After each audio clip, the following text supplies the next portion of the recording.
Have you ever noticed the moment things finally calm down, you get anxious? You finally have a free evening and nothing is wrong, no crisis, no emergency, and somehow you still can't relax?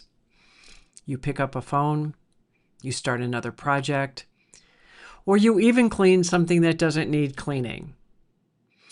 You worry about tomorrow because being still feels uncomfortable. If that's you, I want you to hear this. You're not bad at relaxing. You learned survival. I'm Kathleen Flanagan, an emotional freedom guide, and I help high-achieving women who look like they have it all together on the outside, but secretly feel overwhelmed, exhausted, and disconnected on the inside.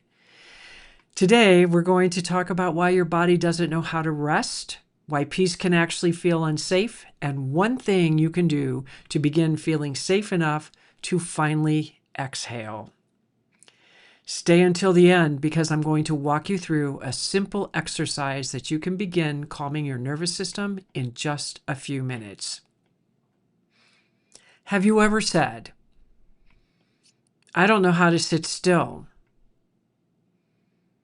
I always have to be doing something.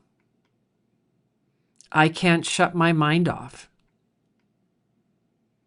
Even vacations stress me out"? You don't have a relaxation problem. You have a survival pattern.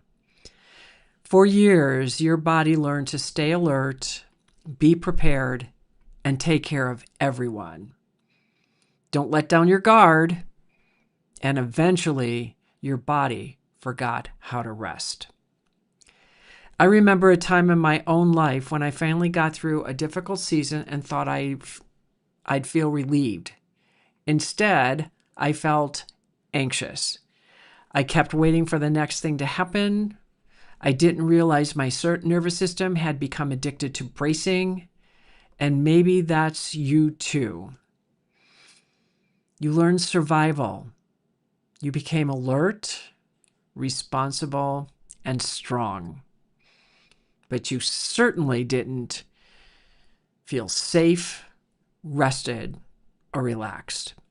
Your nervous system has one job, and that is to keep you alive. And if your life has been filled with stress, loss, uncertainty, caregiving, trauma, or constantly holding everything together, your body learns something. Relaxing isn't safe. Being prepared is safe. Doing is safe. Control is safe. Rest? I don't think so. It's unknown. And the nervous system does not trust the unknown. So when was the last time you truly felt safe enough to do nothing?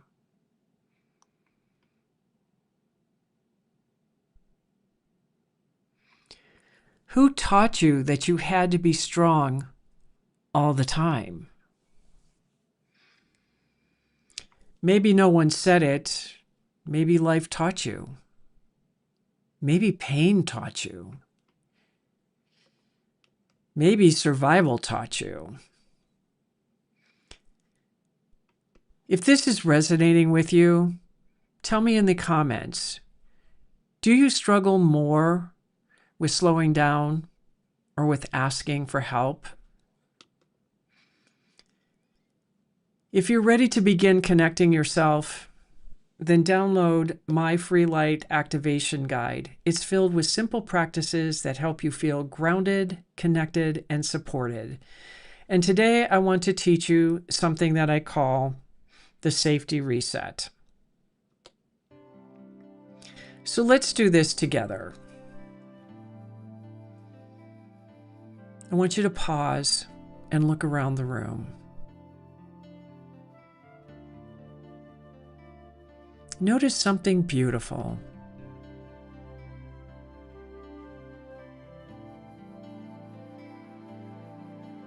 Notice something comforting.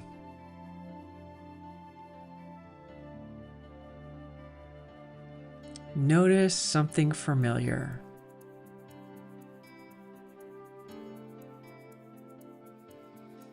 Now take a slow breath in and exhale. Again, inhale and exhale.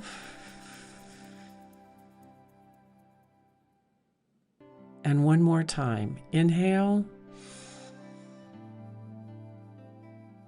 and exhale through your mouth, letting everything go.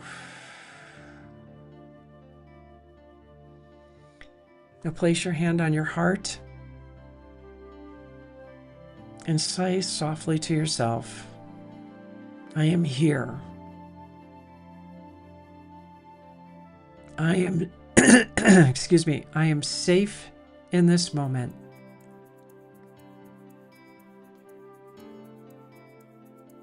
Nothing is required of me now.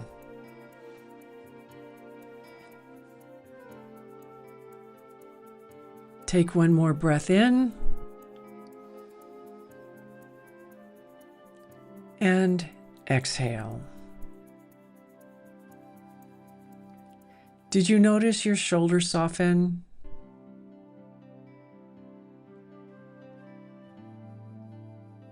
Did you notice your jaw release?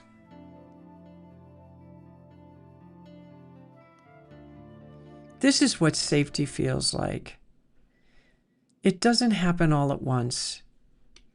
It happens in moments. And I want to share a little bit about when I started actually really understanding this. And it was actually last month, in the month of May, when I had to stop moving. I was so exhausted on so many levels, and I've done a lot of thinking about this in the last week. And interesting things have happened. And my old coach, he and I just had a talk before I got here. And I love my coach, and I'm going to hire him again. There's no doubt about it. But the one thing that, and in the trainings that I'm doing, is going to talk about this more too, but I had to stop moving. And when my father died, there was so much that happened in my body that I am still understanding what all happened in my life as a result of this. And even though I took the time and I did the grieving and the healing and the anger and all the things that you go through in a grieving process, and glad that he's dead and no longer looking over my shoulder and all of that, I did not understand or know the impact of what that man did in my life. And when the water heater went out in April, and Sal and I both went into, a post-traumatic type stress place where we just put our heads down and just dealt with it, even though we were both emotionally on overload. When he left for Texas and I had to be at home, and I was telling my coach this, that I was like this little kid. Like, I would have things that would be like, the first thing that I did when Sal left and I was off this detox and I'm in the grocery store and I'm having this conversation with my body because it's not stopping to talk to me. And I said, what is it that you want that's going to make you happy? And it said wine and chocolate. So I had wine. I bought a bottle of wine, got some chocolate, ate it, and had a glass of wine. And I said, are you happy now? And it said, no, it didn't work. And what was so funny about this is that this little kid inside of me was like holding itself like, no, it didn't work. And it was just being like this petulant little child stomping its feet, so angry that nothing was working. And I'm thinking, oh my God, what is going on here? What was happening at that moment was my nervous system was releasing a lot of stuff. Now, I've done a lot of inner child work, okay? A lot. And this was a whole new level that I didn't even know was there. And realized that that little girl was still running my life, believe it or not. And so many of us work from our little girl and little boy that hasn't been healed, believe it or not. And no matter how much healing you do, until you start really stopping and resting and dealing with your nervous system And your nervous system isn't going to heal until it feels safe. Very key, very key, very key. That's what I had to learn. So when I wasn't doing much in the month of May, my capacity was shot. I'm learning a whole new system. And I'm like, I can't do it. I just can't. I would do little tiny things that I was able to do, and that was all I could do. And that's all I did. So I was still moving forward in these really, really, really, really tiny baby steps. I mean, I was like an inchworm is what it felt like. But what I noticed as this little girl's coming up and being pissy and being grumpy and all of this, and realizing that this child is still running my life. No matter how much I healed, it was still running. Now, I contribute a lot of this was the detox, because I was on the end stages of the detox. And then Sal being gone and the water heater, that it just, everything just flattened me is how I felt. It just felt like I was flattened and I couldn't do anything. And I just had to be with this. I wasn't angry. I wasn't pissy. I wasn't judging myself. I was just being with it.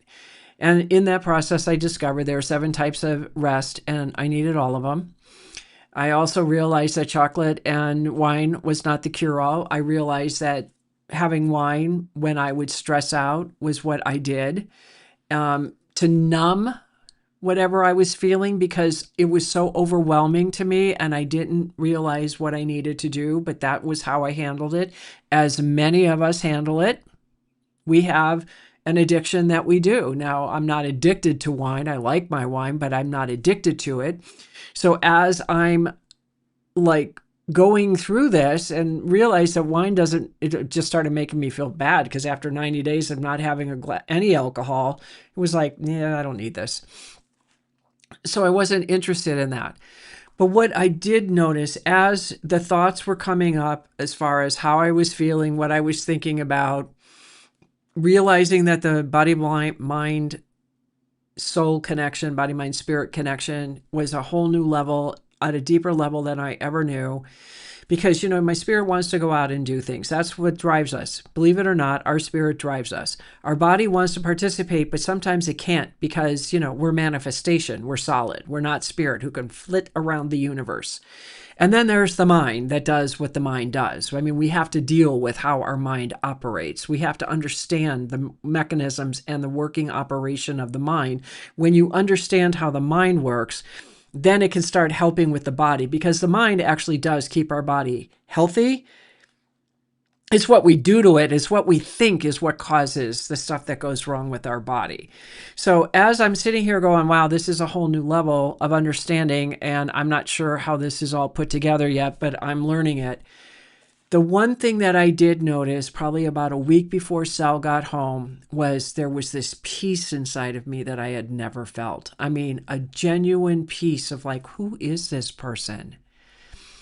And I realized that little girl had that opportunity to like just wallow in her stuff, have a little tantrum. I didn't stop her. I didn't chastise her. I didn't do anything. I let her be.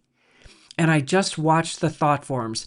And I can't tell you how many times I sat on my couch going, oh God, if people knew this, they'd be putting me in a state institution, because I thought I was crazy, but I knew what was happening. So I knew I wasn't like totally crazy. I got this hair. Anyways, I had to be okay with where I was.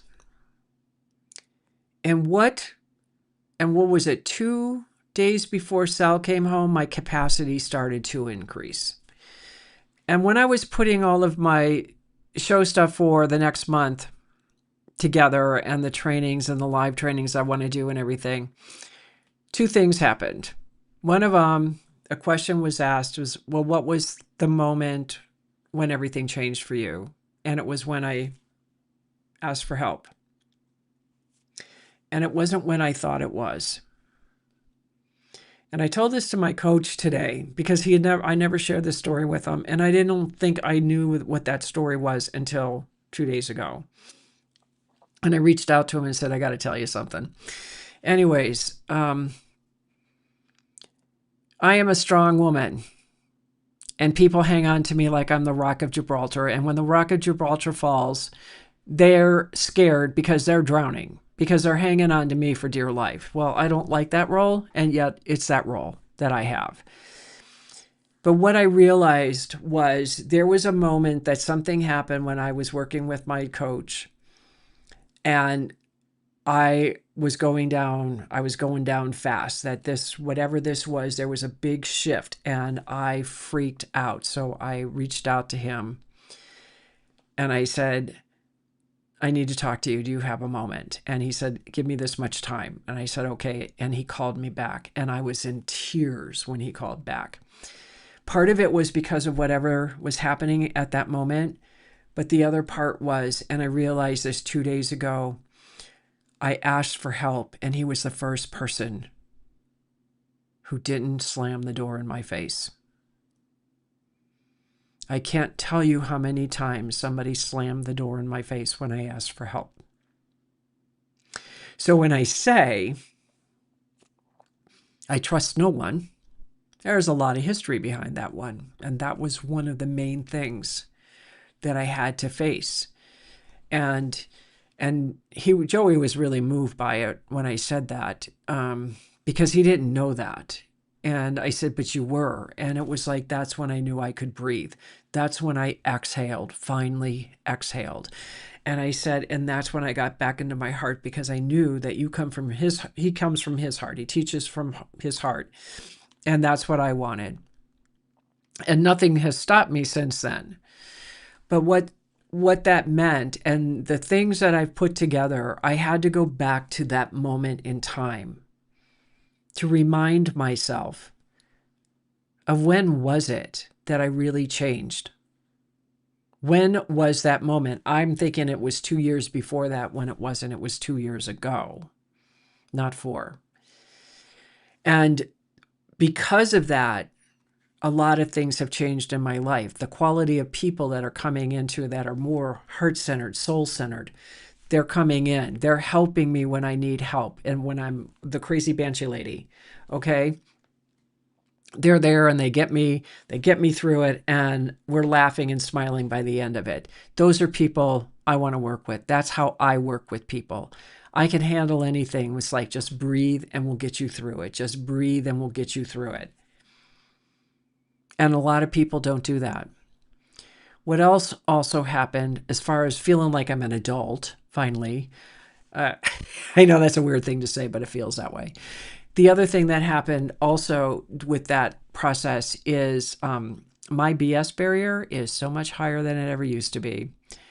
And I make decisions differently. And I'm discovering that if I'm not in alignment with someone, I don't want to stick around, because it doesn't feel right. Something's wrong. Something's missing. And I'm trusting my intuition a lot. I do anyways, but it's different in what I'm experiencing right now. And I'm thinking, when I get feelings about something, I've always stopped and just started, I get off the stage, so to speak, and I observe it. And I look back, and there's something that when something doesn't feel right, it's like I just sit back and I just watch and observe. And then it's just a matter of time before it shows up, because people's colors will always show up. If they're hiding something, it will show up. I promise you, it always does, if you're looking.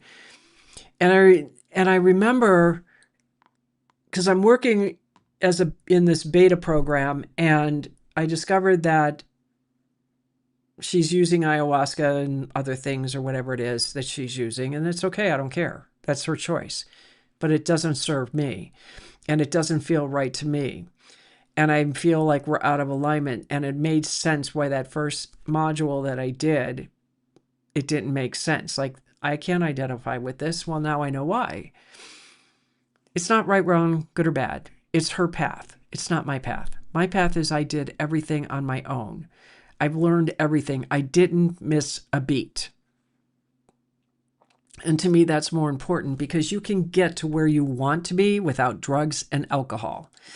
And I know a lot of people say, I've heard the stories of ayahuasca. Believe me, I know all about it. It's not something that I ever had a desire to do, and I don't want to do it. And it's okay if other people did it. That's fine. That's their choice. I don't judge them. We all have our own paths to do what we need to do. But the whole point here is that the goal isn't to force yourself to relax. The goal is to help your body experience safety, because safety comes before healing, and safety comes before peace, and safety comes before trust. And I know how lonely it feels when you're the strong one and everyone depends on you and everyone thinks you have it all together, but inside you're exhausted and you don't have to do this alone anymore. And that's why I created the light. I am the light sanctuary. It's a place where you can soften, where you can breathe, where you can be supported, and finally come home to yourself. And if you're ready for that, I'd love to welcome you. You're not broken. And you're not failing. You learn survival. And what was learned can be unlearned. And I'm walking proof of what that is right now. When we focus on wanting to learn, to be better, to improve ourselves, it's way beyond an onion peeling, because this is like the core of my essence. Sometimes I feel like I hit my core and then I find out it goes deeper. But it's just trusting, and it's really stopping all the head trash that you do. It's get off the stage, get out of the drama. Just be who you are. Be okay with you. Because you're fine. You're perfect just the way you are. And you're right where you're supposed to be. And yes, I still battle that some days about why is it taking me so long and blah, blah, blah, blah, blah. It's not. I designed my life to be the way it is. And when I wait that long, I know that when that moment, that breaking point that I'm really striving for happens, it's going to be perfect, and it's going to be in the right time, and I will know it. It's just my personal impatience that I do up here. It's if I'm looking outside my body, trying to compare myself to somebody else, if they got theirs and I didn't get mine. How do I know they got theirs? Because they said so? That doesn't mean they did. What's going on up here with them? What's going on in their life?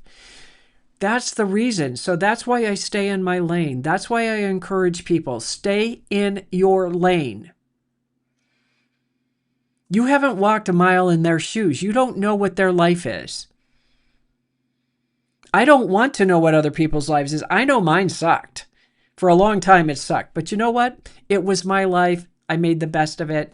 And I just kept being positive, knowing that one day I will get on the other side of whatever this was. It's a lifelong journey. We live in a 7-Eleven society, and the microwave is too slow. And what does that do? It keeps us from feeling safe.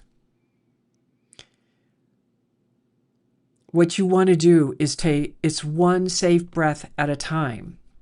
It's one moment of rest at a time. One act of kindness towards yourself at a time. That's it. One moment. So what did you do good for yourself today? What nice thing did you do for you? Because you're the one that matters. You matter more than your spouse and your kids. You're still number one, and you need to treat yourself like number one, because you are worthy and you are deserving of that. Next week, we're going to talk about why achievement stopped feeling good. If this episode spoke to you, subscribe, share it with someone who needs it, and remember, you don't have to carry this alone.